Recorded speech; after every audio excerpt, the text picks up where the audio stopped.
उस टाइम मैं काफ़ी छोटी थी, तो मुझे बस धुंधला सा चीज़ याद है कि युद्ध होने वाला है, तो अभी वो घर आने वाले थे एक्चुअली, तो बोले अभी कुछ दिनों के लिए नहीं आ पाएंगे। उनका लास्ट लेटर भी यही था कि हम 2 महीना बाद घर वापस आएंगे। बेटी के लाइफ से पिता का जाना, ये तो बहुत ही तकलीफ़ भरा लाइफ रहा। इसी से इंस्पायर होकर आज हम पुलिस ज्वाइन किए हैं, पुलिस डिपार्टमेंट ज्वाइन किए हैं। आज जो मिला है हम लोग को, जब हम खड़े हैं, मामा के बदौलत खड़े हैं, मम्मी के बदौलत खड़े हैं, और नाना नानी के, उनका कच्ची सड़क है अभी भी, और समाधि भी हम लोग अपने उससे बनवाए हैं।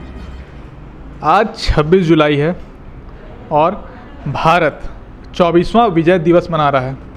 कारगिल युद्ध को 24 साल पूरे हो चुके हैं और ये जो पूरा युद्ध था उसे ऑपरेशन विजय दिया गया था नाम, जिसके चलते हम इसे विजय दिवस के रूप में मनाते हैं।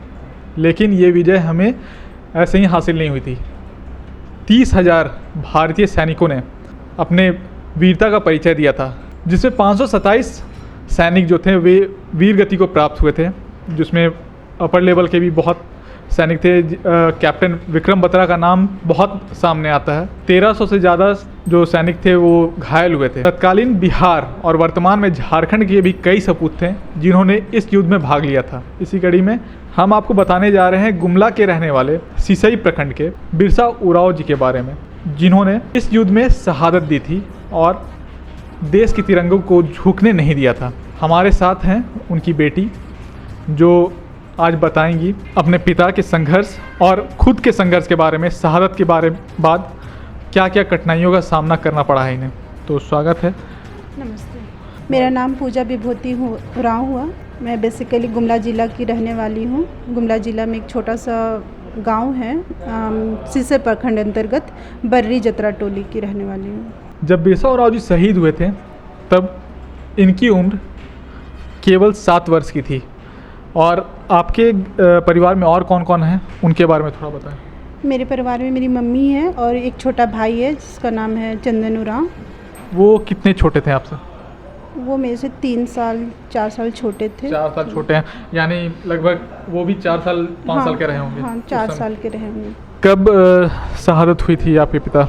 मेरे पिताजी का हुआ था 2 सितंबर 1999 को। यहाँ बता दें 2 सितंबर 26 जुलाई तक युद्ध चला था, करीब 84 दिनों तक। लेकिन उसके बाद भी कई पाकिस्तानी घुसपैठी डटे हुए थे अपने मोर्चे पर। इसी को लेकर एक टुकड़ी बनाई गई थी जिनका काम था जो बचे हुए पाकिस्तानी घुसपैठी है उन्हें बाहर खदेड़ने की जिम्मेवारी दी गई थी। उसी में बिरसा उरांव जी इसका नेतृत्व कर रहे थे और पेट्रोलिंग के दौरान वो शहीद हुए थे। करीब 84 दिनों तक युद्ध चला था। कब आपको पता चला था कि आपके पिता इस युद्ध में भाग लेने जा रहे हैं? उस टाइम तो ऐसा कोई फैसिलिटी नहीं था, फ़ोन का फैसिलिटी नहीं था। बस वो लेटर में के माध्यम से हमें बताए थे कि मम्मी को बताए थे कि युद्ध होने वाला है, तो अभी वो घर आने वाले थे एक्चुअली, तो बोले अभी कुछ दिनों के लिए नहीं आ पाएंगे क्योंकि युद्ध चालू हो गया है, तो हम 2-3 महीना बाद ही आएंगे। उनका लास्ट लेटर भी यही था कि हम 2 महीना बाद घर वापस आएंगे। 2 महीना बाद। बिहार रेजिमेंट के थे वो? हाँ, फर्स्ट बिहार रेजिमेंट के थे। बिहार रेजिमेंट के थे। कितना संघर्ष झेलना पड़ा है उनके शहीद होने के बाद परिवार में, माँ और आप भाई बहन? बेटी के लाइफ से पिता का जाना, ये तो बहुत ही तकलीफ़ भरा लाइफ रहा। लेकिन मम्मी मेरी बहुत स्ट्रॉन्ग है, जिन्होंने हमें पाला है और हमें इस काबिल बनाया है कि हम लोग लाइफ में कुछ बन पाए। उनसे इंस्पायर, उनका हमेशा स्टोरी सुनाती है कि वो कितना संघर्ष किए हैं लाइफ में, तो तुम लोग भी संघर्ष करो और उनके जैसा बनो। उसी से इंस्पायर होकर आज हम पुलिस ज्वाइन किए हैं, पुलिस डिपार्टमेंट ज्वाइन किए हैं और as a sub inspector work कर रहे हैं। जब घर में एक फौजी शहीद होते हैं, उस माँ को सोचिए, उन्होंने अपनी बेटी को फिर से पुलिस लाइन में भेजा है और आज वो सब इंस्पेक्टर के रूप में रांची में कार्यरत हैं और अरगोड़ा थाने में अपना सर्विस दे रही हैं। अभी सरकार से आपको क्या क्या सहयोग मिला है? सरकार से हमें सहयोग यही मिला है कि हमें गैस एजेंसी दिया गया है, जिससे मेरी मम्मी भरण पोषण कर रही है, उसी से इनकम के भरण पोषण हो रहा हम लोग का। लेकिन बस सरकार से हमको यही गुजारिश है कि मेरे पिताजी का जो गुमनाम है, वो शहीद कारगिल में हुए हैं, लेकिन उनका जो पहचान अभी तक 24 साल तक अभी नहीं मिला है। हम बस यही चाहते हैं कि उनको कोई पहचान मिले। उनके नाम से हम लोग शहादत दिवस के दिन हम लोग अपने स्तर से गांव वाले के मिल के हम लोग फुटबॉल खिलाते, मैच चलाते हैं। तो वहाँ पे एक स्टेडियम हो जाए, वहाँ पे थोड़ा बहुत सहयोग हो जाए तो जिससे लोकल को भी थोड़ा मदद मिल जाए और प्लस लोगों में जागरूक होगा कि हाँ ये शहीद उरांव के नाम से बना हुआ है। इन 24 सालों के संघर्ष को कुछ बताएं। 24 साल ऐसे नहीं बीते होंगे, 24 साल में बहुत कठिनाइयों का सामना करना पड़ा होगा। 24 साल बहुत कठिनाई रहा। मम्मी बहुत स्ट्रगल की है हम लोग को यहाँ तक पहुँचाने में। मम्मी का कहना था कि पापा बहुत स्ट्रगल किए हैं तो तुम लोग भी स्ट्रगल करो, और उन्हीं से इंस्पायर होके हम लोग ये सब पुलिस में, स्पेशली पुलिस डिपार्टमेंट ऐसा है जहाँ पे हम लोग पब्लिक का सेवा कर सकते हैं। इसलिए मम्मी चाहती थी कि ऐसा कोई ऑप्शन चूज़ करो जहाँ पे तुम लोग पब्लिक का सेवा कर सको। तो मेरे लिए बेस्ट ऑप्शन था कि हम पुलिस में ज्वाइन करें जहाँ पे पब्लिक का सेवा कर सके। आपके भाई अभी क्या कर रहे हैं? उनको भी अभी हम लोग तैयारी करवा रहे हैं सिविल सर्विस में, ताकि वो भी पब्लिक का सेवा कर सके। वो भी सिविल सर्विस की तैयारी कर रहे हैं। आपको इतने दिनों में अब किसका सपोर्ट मिला? माँ का तो मिला ही, इनके अलावा और परिवार वालों ने सपोर्ट किया, गांव वालों ने सपोर्ट किया, उसके बारे में ज़रा बताएं। हाँ, मेरे में सारे परिवार का बहुत ही ज़्यादा सपोर्ट रहा। बेसिकली मेरे मामा और नाना नानी का बहुत ज़्यादा सपोर्ट रहा, मौसी का बहुत ज़्यादा सपोर्ट रहा। ये लोग हम लोग को बचपन से ही पापा के शहादत होने के बाद हमें बहुत सपोर्ट किए। उन्होंने हमें, मम्मी को स्पेशली, मम्मी बहुत कमज़ोर हो पड़ गई थी इस टाइम, और मामा उनको आज जो मिला है हम लोग को, जो अब हम खड़े हैं मामा के बदौलत खड़े हैं, मम्मी के बदौलत खड़े हैं, और नाना नानी के उनके आशीर्वाद से ही हम लोग यहाँ तक पहुँचे हैं। उनका जब पार्थिव शरीर आया था, ये सवाल थोड़ा मन को विचलित करेगा, लेकिन क्या माहौल था पूरे गांव में? उस टाइम में काफ़ी छोटी थी तो मुझे बस धुंधला सा चीज़ याद है कि बहुत सारा गाड़ी आया था, बहुत सारे पब्लिक थे, आदमी थे, समझ नहीं आ रहा था कि क्या हो रहा है यहाँ पे।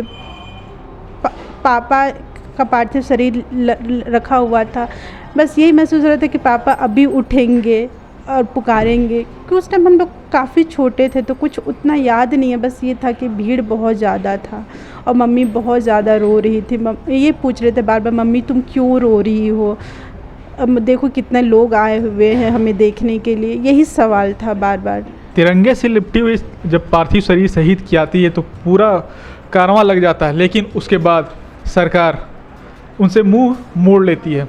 हालांकि गैस एजेंसी तो दिया गया था इन्हें परिवार के पालन पोषण के लिए, लेकिन उसके बाद देखने वाला कोई नहीं होता है। सरकार से आपकी और क्या मांगे हैं? सरकार से मेरी यही मांगे, झारखंड में जितने भी शहीद परिवार हैं उनको एक सम्मान मिले।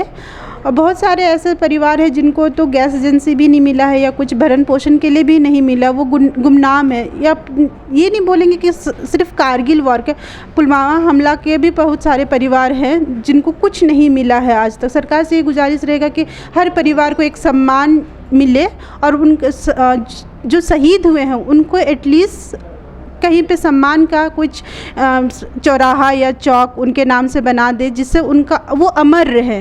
जैसे अल्बर्ट एक्का जी का बनाया गया है, वो अमर हैं अभी। उसी तरह से हर परिवार का जो शहीद हुए हैं उनका कुछ स्टैचू या कुछ चौराहा जहां उनको हमेशा अमर करने के लिए बनाया जाए। कितने मेडल्स वगैरह जीते होंगे जब आए होंगे, छुट्टी में आते होंगे, तब उस समय की कुछ यादें हैं?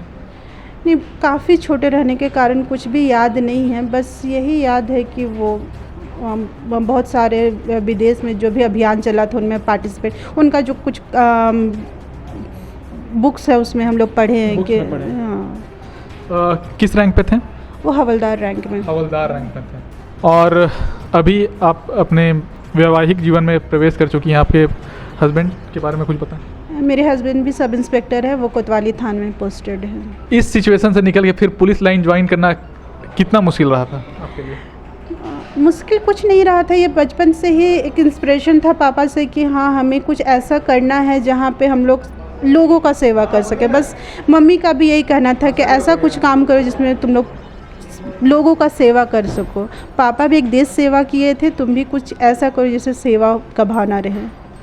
गुमला में सिसई प्रखंड जहाँ पे आप लोग रहते थे, जहाँ पे आपका पुराना घर है, वहाँ क्या माहौल है? वहाँ पे कैसा सम्मान की नज़र से देखा जाता होगा पूरा? वहाँ के माहौल के बारे में कुछ बताएं। गांव के लोगों से तो हमें सम्मान मिला ही लेकिन जो सरकार को करना चाहिए वो अभी तक नहीं। वहाँ पे रोड बना है, रोड जाने के लिए रोड नहीं है, कच्ची सड़क है अभी भी, और समाधि भी हम लोग अपने उससे बनवाए हैं। और जो जहाँ मेनली हम चाहते सरकार से ही कि जब पापा का हम लोग फुटबॉल मैच चलवाते हैं वहाँ पे एक स्टेडियम बनाया जाए, क्योंकि काफ़ी भीड़ होता है वहाँ पे। लोगों को वो मैच देखने के लिए पूरा गांव उठ के आता है, लेकिन बैठने के लिए वहाँ कोई सुविधा नहीं है।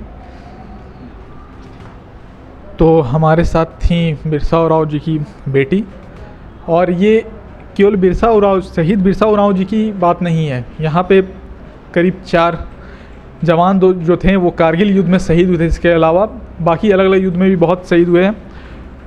सरकार कहीं ना कहीं उनसे मुंह मोड़ लेती है। एक बार भरण पोषण के लिए कुछ दे दिया, उसके बाद वो गुमनामी में उनका परिवार जीता है। इसी की मांग कर रही है इनकी बेटी कि वहाँ पे एक गुमला में एक फ़ुटबॉल स्टेडियम बनाया जाए, जिनसे वहाँ पे जो फुटबॉल मैचेस होते हैं उन्हीं के थ्रू इनके पिता का नाम अमर हो। फ़िलहाल इस खबर में इतना ही। बने रहे लगातार के साथ। मेरा नाम है शुभम किशोर।